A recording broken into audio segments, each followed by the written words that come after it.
Chers amis, bonjour. Ce matin, enfin je souris pour autre chose, mais je vais vous parler de quelque chose de grave. Je vais vous parler d'un article dont, enfin je vous rappelle que j'ai écrit un article qui disait «Le diable s'habille en Elon Musk».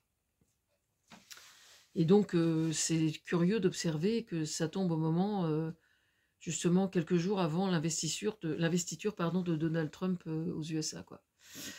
Alors que la Californie est en proie à des incendies encore jamais subis et que nous ne sommes plus qu'à quelques jours de l'investiture de Donald Trump, qui redevient président des USA, plusieurs commentaires s'imposent. Disons que certains faits laissent particulièrement songeur. J'ai entendu hier matin des Américains de la classe moyenne, noire américaine, reprocher le fait que les pompiers avaient et continuent à davantage bosser pour protéger les nantis blancs ultra-riches, pour sauver leurs villas de luxe, au détriment des classes moyennes ou des plus pauvres.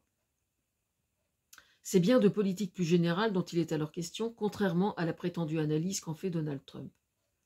En effet, peu de gens le savent, mais le statut des pompiers aux USA n'est pas le même qu'en France, par exemple, où, sauf erreur de ma part, ils sont assimilés à l'armée ou en tout cas ont un statut de fonctionnaire quand ils ne sont pas bénévoles, mais en tout cas ont un statut qui garantit aux citoyens français le même traitement que l'on soit riche ou que l'on soit pauvre. Aux USA, ça n'est absolument pas le cas. C'est au point que certains pompiers ne sont rémunérés que par des assurances, ce qui a pour conséquence que si vous n'êtes pas assuré, certains pompiers alors reçoivent la consigne de ne pas vous protéger. J'imagine que sur place, ils en font qu'à leur tête par contre. J'ose espérer. Ceci expliquerait que certaines zones géographiques de la Californie soient privilégiées au détriment d'autres zones plus pauvres. Il n'est pas question dans mon esprit de mettre en cause les pompiers qui œuvrent sur le terrain, mais bien uniquement de poser l'index sur le fait qu'aux USA, tout ne fonctionne que par l'argent, ce qui a pour conséquence que les plus pauvres sont toujours les plus mal servis, y compris dans le domaine de la sécurité face aux incendies.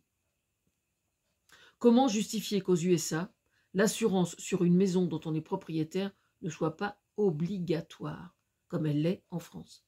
C'est de politique dont il est question, pas de politique au court terme avec un scrutin qui est récent, par exemple. Non, non, politique sur le long terme, évidemment. La classe moyenne aujourd'hui fait des reproches sur le fait de ne pas avoir été assez protégée. Qui a élu Donald Trump dernièrement? Majoritairement la classe moyenne.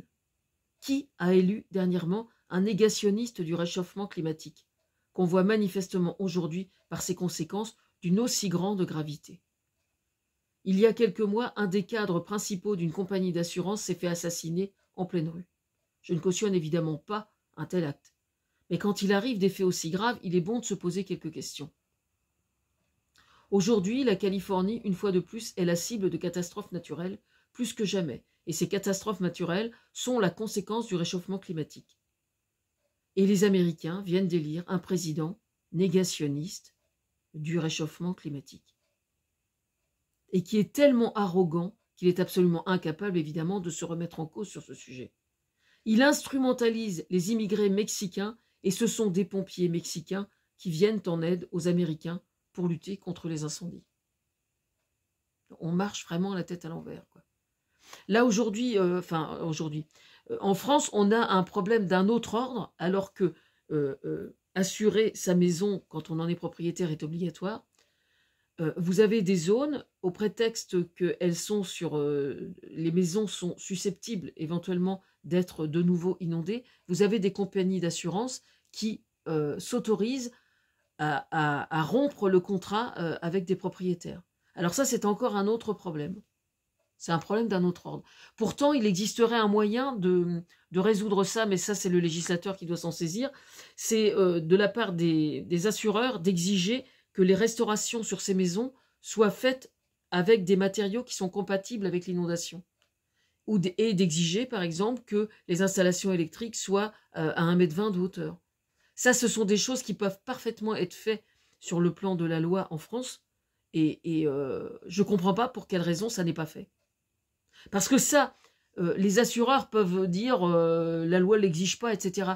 Qu'est-ce qui empêche aujourd'hui un assureur, une compagnie d'assurance, parce qu'ils ont les reins costauds ces gens-là, parce que les assureurs s'assurent auprès de réassureurs, pour les gens qui ne seraient pas au courant. Qu'est-ce qui empêche un assureur aujourd'hui de proposer cette exigence-là?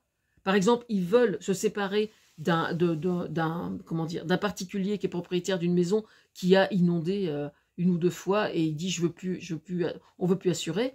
Qu'est-ce qui les empêche de leur dire nous on accepte de vous assurer mais uniquement aux conditions que les restaurations sont faites selon tels critères. Qu'est-ce qui empêche un assureur aujourd'hui de tenir son discours? Et il n'y a même pas besoin du législateur là. Un assureur peut très bien tenir ce discours-là aujourd'hui. Pourquoi ils ne le font pas? Je comprends pas, moi. Il y a des choses, je suis désolée, j'entendais Pécresse tout à l'heure qui gueulait comme un putois au sujet des normes. Mais à la base, quand une norme a été instaurée, il y a eu une raison quelque part. Je comprends que ce soit un problème. Je ne suis pas stupide. Mais quand même, quand une norme existe quelque part, c'est parce qu'il y a des raisons. Hein. Par exemple, au niveau de la construction des logements, vous avez des gens qui se retrouvent, par exemple, à 60-65 ans, à devoir aller en EHPAD pour la seule et unique raison qu'un fauteuil roulant ne rentre pas dans leur appartement. Donc effectivement, quand on construit des appartements neufs et qu'on exige que la largeur demande par exemple le passage d'un fauteuil roulant et soit potentiellement transformable en logement handicapé, les gens gueulent comme des putois, c'est le cas de le dire encore une fois, au moment de la construction des logements.